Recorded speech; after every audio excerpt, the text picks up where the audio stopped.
लघुचाप पुणी वर्षा नाकेदम हेले राज्यवासी तुहाकु तुहा वर्षा करिब कलबल। उत्तर बंगोपसागर उपरे एक घूर्णिबलय सक्रिय होइछि जार प्रभाव रे राज्यर विभिन्न अंचल रे लागि रहिछि वर्षा। गत किछि दिन धरी एही प्रकृति रे क्रोध राज्यवासी को निज दैनंदिन जीवन उपरे प्रभाव पकाइछि। पाणीपाग विज्ञानी माने सूचना दैछन्ति जे एहा परे आसंता 30 तारिख बेलको उत्तर बंगोपसागर रे आउ एक लघुचाप सृष्टि हेबार संभावना रहिछि। एथिरे वर्षार तीव्रता आहुरी बढ़ी पारे। आंध्र प्रदेश, ओडिशा और पश्चिमबंग उपकूल अंचल को एहार प्रभाव देखाजिबा संभावना रहिछि।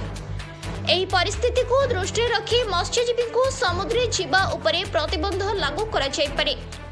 निवेदन आम संवाद माध्यम द्वारा राज्यवासी को अनुरोध अपेक्षाकृत सचेतन रुहतु।